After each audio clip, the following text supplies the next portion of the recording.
Man, it sure is a nice day out here today. Nice day for a walk. Nick's in school. I'm just out hanging around, doing my thing. I think the only way it'd be any better is if I had some coffee. Let's go make some coffee. This right here looks like a pretty good spot. We'll make a fire right here. Let's see.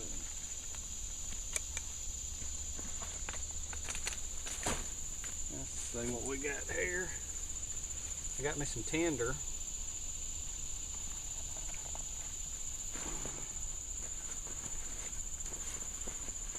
See what I got in my bag right here. Got my fishing kit. Grill. Shovel. Canteen. And yeah, coffee. I love my coffee. Alright, let's see.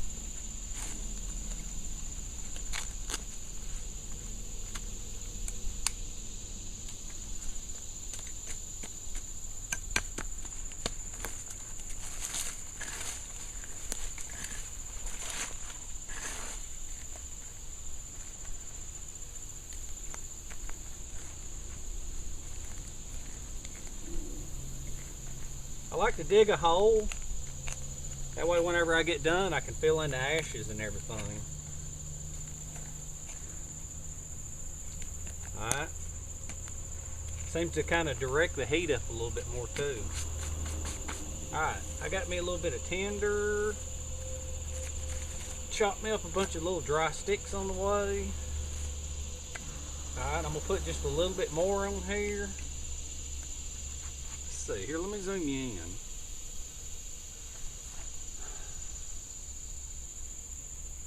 I love having a remote.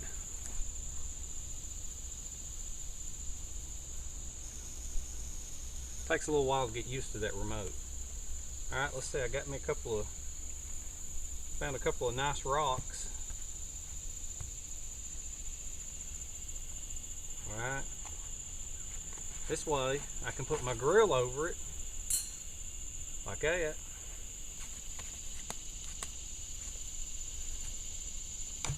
Got my cup here. Well, I mean my canteen, it's not a cup. Alright. I get my cup out of here. Alright, now I'm good to go. Okay? I'll just pour a little water in there and I'll be ready to go. Oh, let's see. I'm gonna lift this up. Put me a little bit of tinder right there in the middle. Let's see. Alright. You know something? Nick told me the other day, I think that's enough of that remote control. Let's wait about this right here just a minute before I go and do this. Nick had told me the other day that he said, you know something, Dad? He said, why don't you ever do something spontaneous and exciting and interesting? All right, let's do something spontaneous and interesting. Hey, well, for one thing, look at that right there. Look at them tree limbs. That's pretty interesting. Let's do something else interesting. The lighter that I was going to use, you don't want to see me light that with a lighter, do you? Let's make it interesting. Alright, I knew y'all didn't want to see me light that with a cigarette lighter. That's the kind of things that we do off camera whenever we're on camping trips with the kids and stuff. So let's make a primitive fire.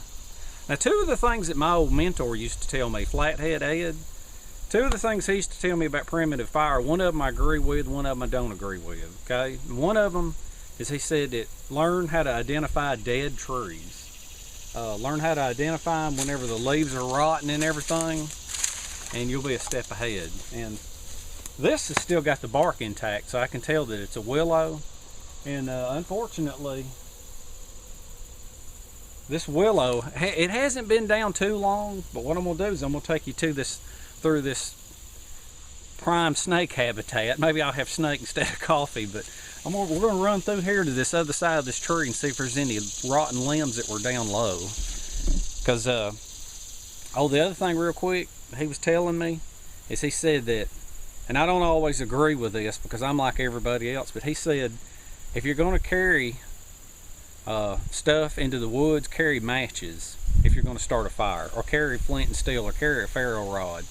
He said if you're going to carry around spindle and hearth board, why not, you know, why not carry a lighter or matches, or you know. But I'm like everybody else, you know, that's a good skill to be able to just go out and get what you need and use it. But I am like everybody else that I agree, once you get some stuff that works, you know, go ahead and hang on to it, put it in your pack. But he was just saying, at times he was a little too hardcore for me. Let's go on here and take a look. Okay. All right, now this right here, I didn't want to waste a bunch more of your time out there fooling around out there with that tree. But this right here is more like what I was looking at right here, I think. Okay. Now this piece right here, there's a huge difference. There's a huge difference in dry wood, and there's a huge difference in dead wood. Dead wood and rotten wood. Now this wood right here, see, you can break it by hand. That stuff ain't no good for primitive fire right there. You're not going to use that. That's too dead. Now what you want is a piece about like this that you can still cut. It's a little harder to break. Okay.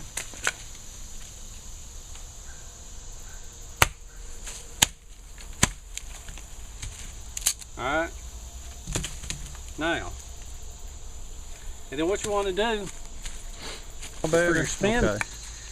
Now what I'm saying is here is you take this right here and you get rid of some of this bark so that you got a nice smooth surface. You're getting it smooth. Now, a little bit of something about carving with a machete. A lot of people, I notice that they'll put it on it and they'll put a thumb behind it and they'll give it a push. That's a okay way of doing it, but it takes a little more pressure. As you're pushing, you also want to pull like this because you're giving a slicing, a shear type effect. So as you're pushing, you'll want to pull. Okay. And then of course, you know, you could finish it off with a knife, but you know, just for experimenting, I like to try to carve as much as I can with a machete. And see on this I guess you pronounce it kukri, this little curved part in here, that's a good part right there for shaving. Okay. And then this part up here on the top, I'm just gonna flatten it out real good. So you can just push it like that. And then I'm gonna get right up in here, and then I'm just gonna make a few little notches. All right, I'm gonna finish this up off camera. All right, now I got my spindle all carved up and put in my pocket. Okay, and I went and I found this off of a basswood tree. I couldn't bring you with me because it was just too hard.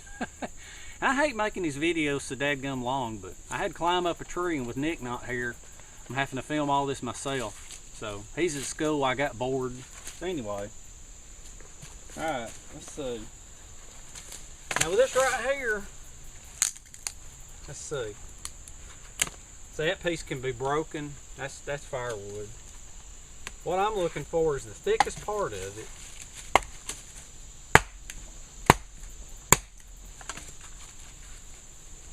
Yep, this is gonna work.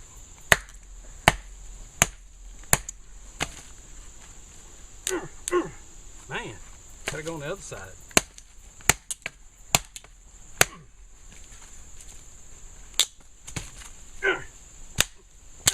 Right at a knot. Alright. Let's see. Need something. Carve this up.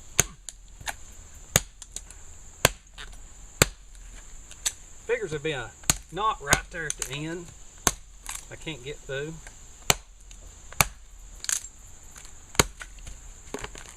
Alright. Nice old curved piece.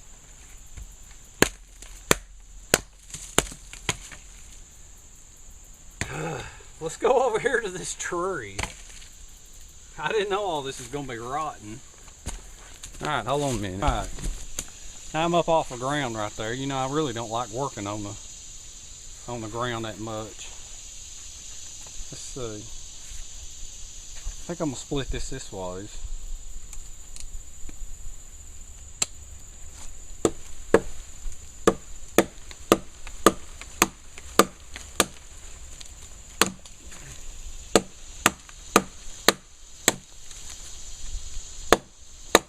Alright, now that's a way of doing it without batoning, because the other piece just exploded.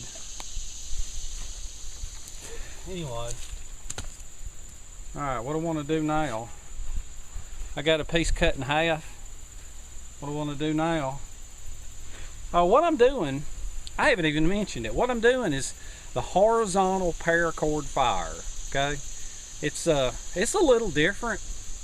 I don't know, you know, my old mentor, Flathead Ed, he used to do it, and I changed it a little bit. He did it a little bit harder than the way I do it, but he says it works if you're in like areas where the ground is kind of swampy, kind of muddy. You know, you don't want your dry stuff sitting on the ground, and it works like, say, if you got a knee injury or a leg injury and you can't stoop down, all you can do is stand up. I like doing it just because it's just plain unusual. But anyway, we'll take this and trim me a little flat spot off. Okay.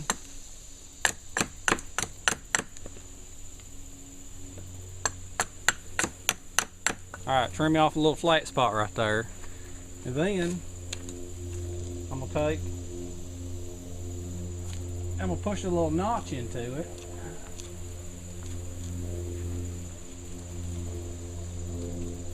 Alright.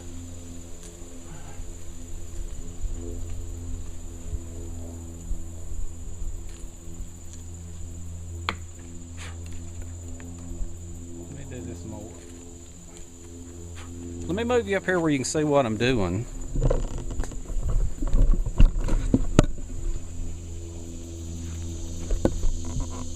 Hey, I hear an airplane. If I was stranded, it could come get me. Alright, what I'm doing, can't get around the camera. I'm cutting me a little dimple out right here. Alright, now what I'm going to do, I think that's enough of a dimple. What I'm going to do is I'm going to strap this to a tree and then I'm going to break it in. And then after I break it in, alright, just a little bit of a dimple there. Now after I break it in, I'm going to pull it back off and I'm going to cut a notch in it. So let's go strap it to a tree. Alright, now I'm just going to clear some of this stuff out right here so that I can get around this tree. Let's see.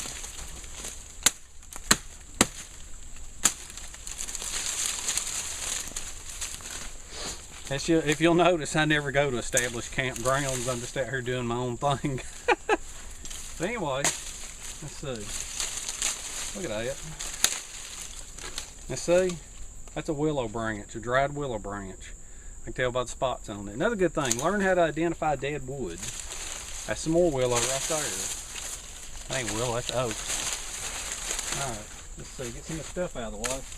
Now, what I'm going to do, alright, the reason it's called the horizontal paracord fire is because you do everything horizontally. Now what I'm going to do is I'm going to strap this to the tree. Okay? I'm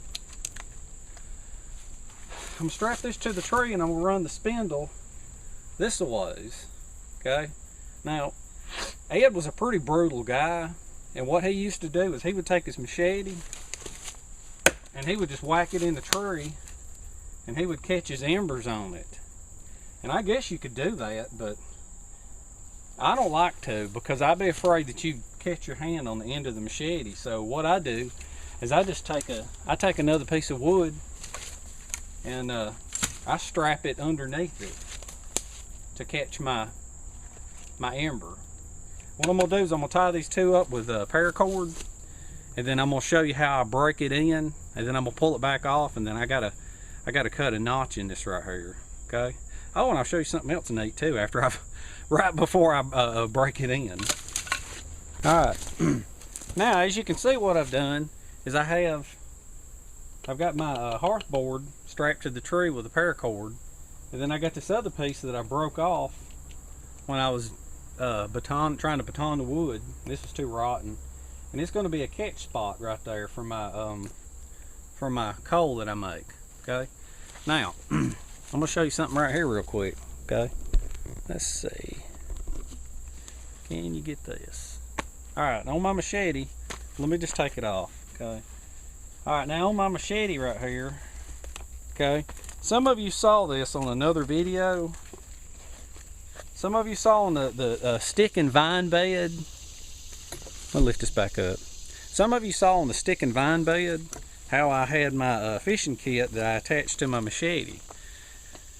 Lots of times I'm going with nothing but a butt pack. Sometimes I go with no backpack. Sometimes I go with nothing but whatever's in my pockets and in my jacket and on my machete. And so on this particular machete sheath right here, I've got Velcro on it. And this is what I'll attach my fishing kit to. And it's not always a fishing kit. You know, it Velcro's on. Sometimes it's sometimes I put a little survival kit in it. Okay. But anyway, let me run you down here for a minute. Now inside this kit right here, what I have is a block. It's a spindle block. It's a hunk of Teflon. Similar to plastic, you know, it's got some holes in it. Now the way, I see this is cool, once I pull it off the machete, I just put it right here in my pocket. You know, no big deal. Alright, so anyway, now the way this works right here, I can tell you this, the way Ed used to do it, he was a little more brutal. He would take his spindle block and lay it on his chest and shove it down into his belt. Okay? But I'm not going to do that. What I'm going to do, let's see, this camera's mount's messed up.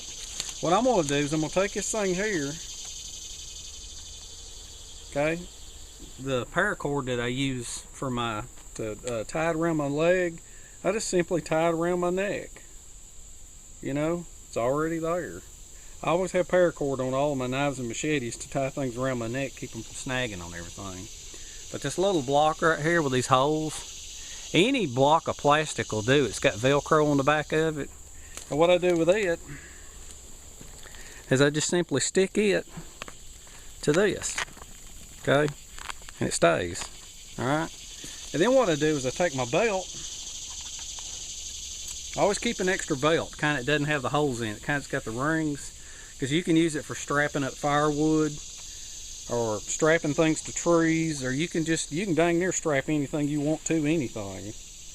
Okay. Now the way Flathead used to do it is he used to just take the piece of wood and put it on here, and he'd strap it on with his belt. Okay. Well, he'd shove the bottom down in his belt, and then he would strap the top part like this right here. Okay. All right. Let's see now. Let me bring you over here to the tree. I'll try to show you what I'm going to do. Let's see. I really hate this camera mount. It's causing me a lot of grief. I got to get rid of it. See, I can't even see you. Okay, now I can see you. All right, now what I'm going to do now is basically this thing spins inside here. Okay? And you just go like this right here. And see, it's actually up too high. I think that'll work. And you can kind of break it in by hand like that right there if you want to. But when it actually comes down to it, the reason it's called a paracord fire is because not only is it strapped to the tree with paracord, but you use paracord on it. Now, this is just a little trick that I have discovered over playing with this over the years. You wrap the paracord around 3 times. If you wrap it around once or twice, it don't work. If you wrap it around 4 times, it won't spin it.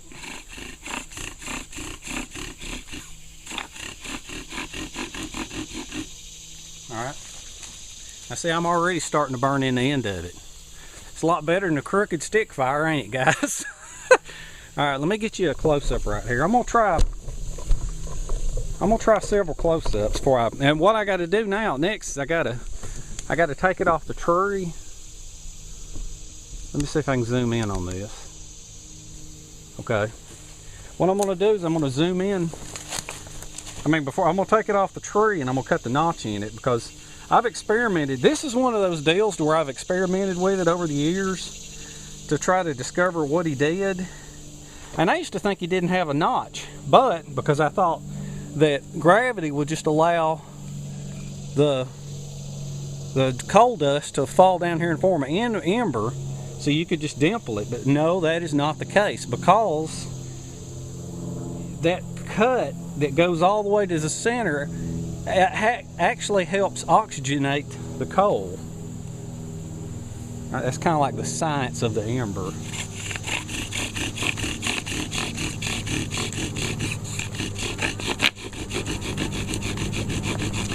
See? Works pretty doggone good right there. Now what I'm gonna do now is I'm gonna take this off and I'm gonna cut a notch in it and I'm gonna strap it back to the tree, and then I'm gonna just go ahead and make a coal. Hey, I'm gonna go ahead and show you something while I got you here. The way I did this is, you know, this bark right here's got a lot of friction and it holds it to the tree pretty good. So basically what I do is I just shove the end of it in here so that all I gotta do is just give it a pull, and then it can come undone. Okay? Alright.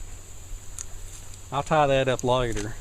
And then I'll show you how I'm gonna notch that. That is something that I did want to show you, because it's kind of neat, I think. I don't know if I can even get it on camera. I'm having so much trouble with this camera mount. Let's go over here. Let me aim you up towards this tree right here. Yeah, let me aim you. Okay. I think this will work. Now, let me show you something cool right here. I don't do gear reviews. Never do.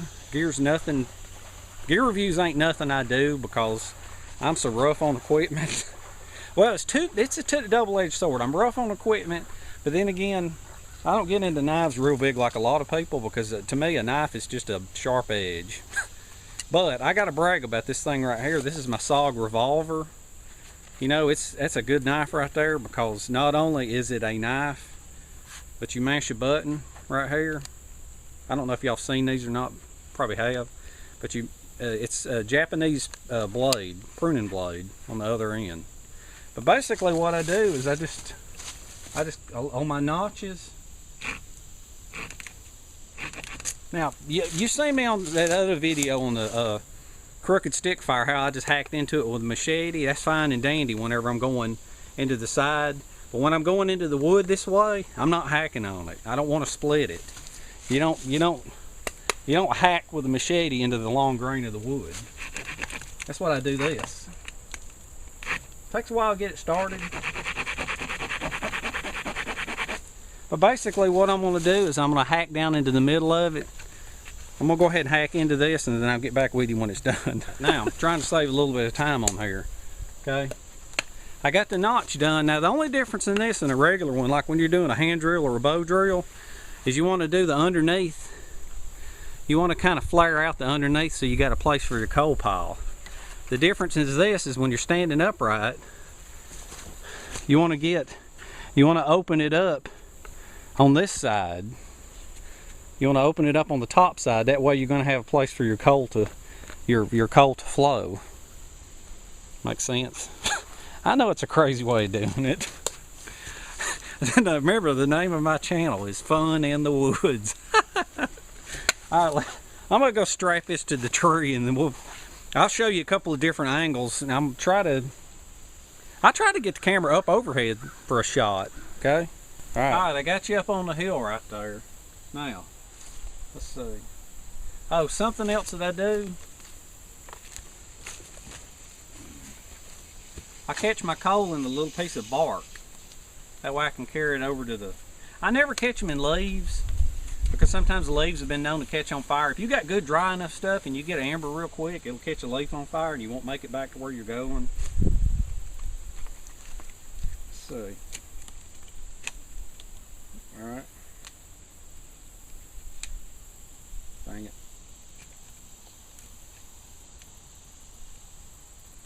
Alright, there we go. Let's see, can you see that? Alright, you just shove it in one of these here. Okay, now remember what I said, you take your paracord and you flip it over once, you flip it over twice, okay? You got 3 loops on here.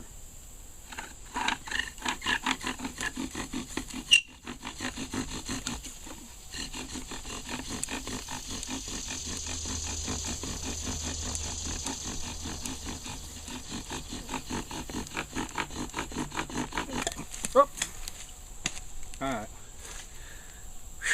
Time to change the camera angle. Now sometimes that happens if you don't keep even tension on each side. Alright. See if I can't give you another view of this. I don't know if you can see or not, but I already got a little bit of a pile right here. You can see how that little bit is already giving me a pile. And you can, it's okay to start and stop with this, because it just, when everything's dry like this, it'll work. Alright, let me get this right here.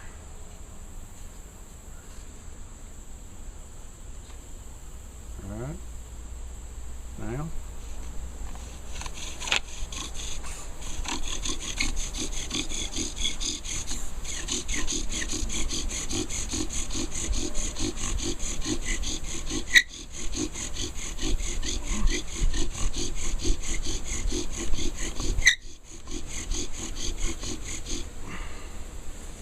Alright, you can see the pile of dust forming right there. Okay.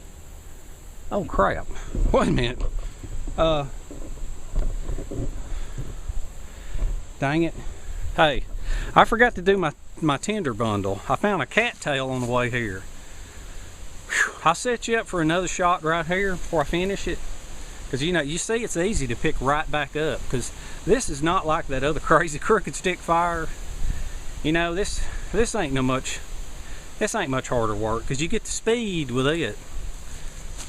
Let me go set up the tinder bundle. Now on these tinder bundles, I just take a wad of grass and I just start rolling it. I just start rolling it into a ball. Okay. Now once I got it rolled into a ball, I'll start pushing in the middle. This wind is blowing, that's not good. Blowing wind is terrible for primitive fire. But I was trying to make it into like a bird's nest. Now, cattails, dry cattails are sometimes kind of hard to find. Whenever I'm down here by the river, there's a wonderful array of cattails. Cattails is my absolute choice, beyond a shadow of a doubt, for this. Now, pull this up.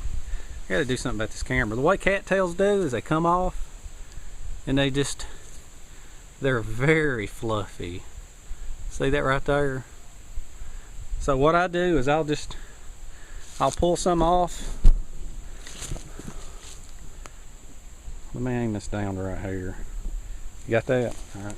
What I'm gonna do is I'm gonna pull some of this off right here, and then I'm gonna put it down in here. Because I tell you, a lot of times, see, this is another one of those deals. This thing right here, I'm gonna put in my pack, because it's nice and dry.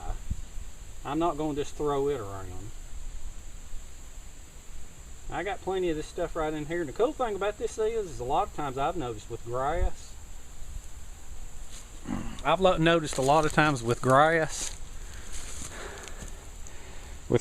you got to really blow, but with this stuff right in here, a lot of times you can just set the spark right in it. It's no big deal. And it'll dadgum near burst into flames. Alright, let's get you back over there so we can make our spark, and then I'm gonna try to carry it over here. Now, I'm gonna run with it. Well, I don't know what I'm gonna do. The only tree was far away from where I built this little fire here. Alright. I'll carry it over here. I'll carry the ember over here with the bark and do it right here. Now, I had to wait for the wind to die down. Let's see if we can get this thing going.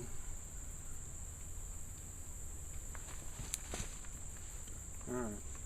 I got me a big old coal pile here, so it should be pretty easy now. Transferring it's going to be the hard part because of all the wind blowing.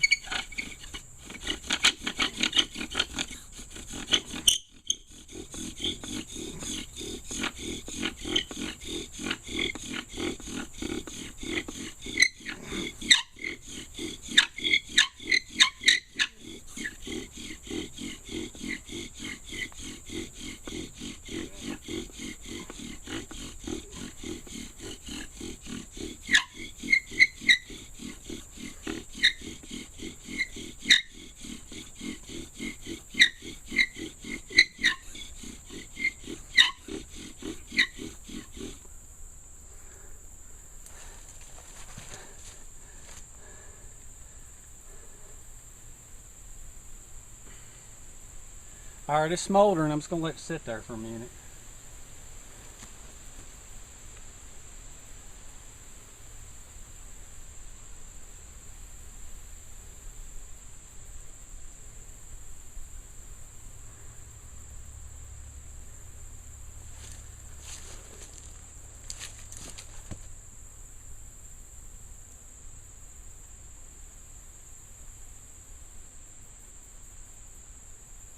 Maybe do a little more.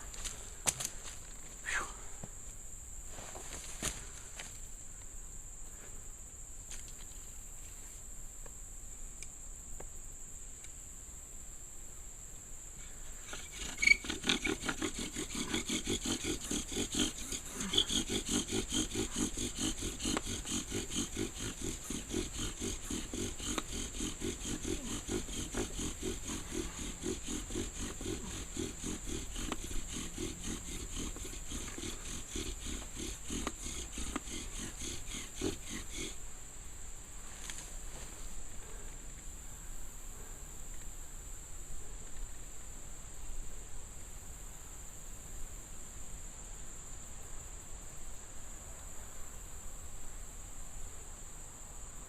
Alright, let me rest a minute.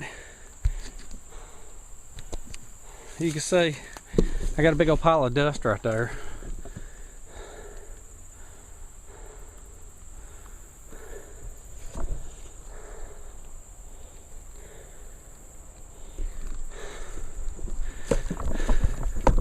I'm gonna give it a big old blast of energy here in a minute. I would hope it, you know, it's understandable. This wood ain't been dried. I just cut it right off a tree. Let me rest and I'll give it another shot. All right.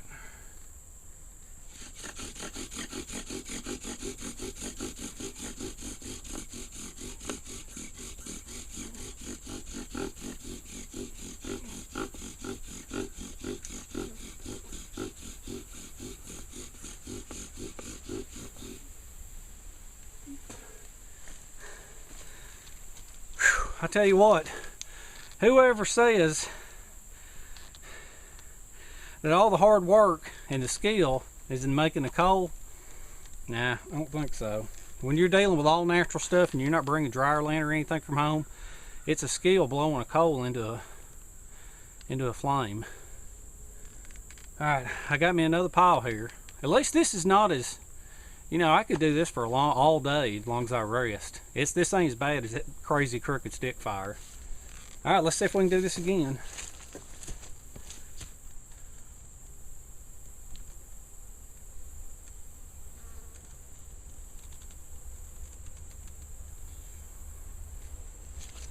All right.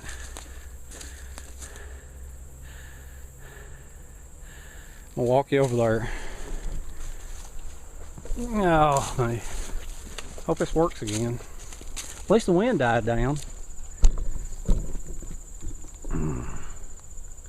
Let's hang you down there. Alright, this time I added willow leaves. I think that's going to help.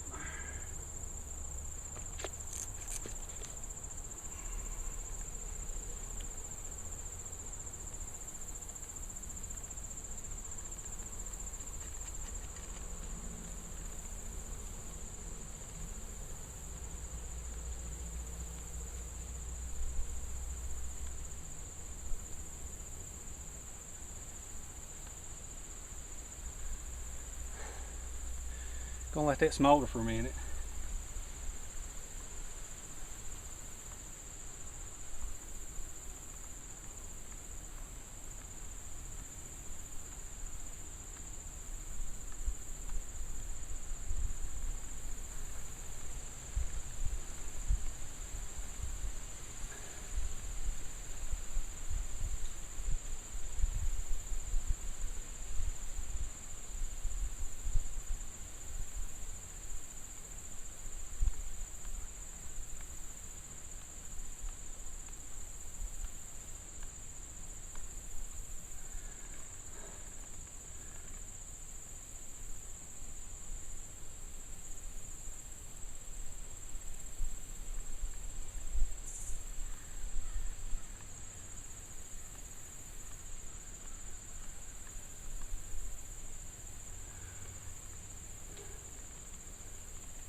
Ooh, can't see.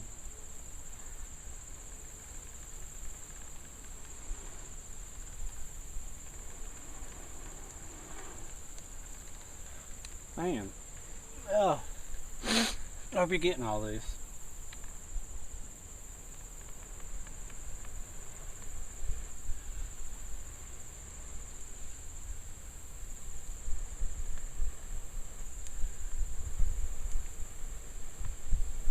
I ain't never seen this bad before. Have you seen this? Stuff just doesn't want to go up.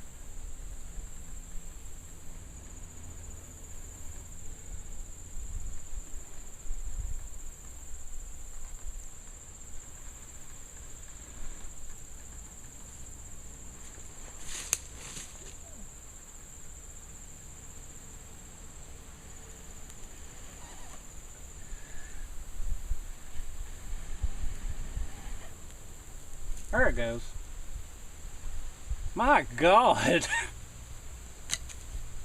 This is going to be, man, this is going to be the most well-deserved coffee I have ever drank. I can say this though, I'm not ashamed one bit to leave all this in the video, simply because some of the people I respect the most have failed and put it on video. One time, you know, the fire master Cody Lundeen, he failed once on Dual Survival and he showed it. And Mike Hawk on Man, Woman and Wild, he failed once, him and his wife, and he left it on film. And you know, anybody that's ever actually done this stuff before, they know it's not a perfect world, and especially when you go out and you get everything from out in nature. Except for, of course, the paracord and the coffee. But anyway, this has been fun. I hope you guys learned something. It's not quite as controversial as a crooked stick fire, but it's kind of neat. All right, I'm gonna tend to this fire then. This baby ain't going back, and I will have my coffee. Till next time, guys.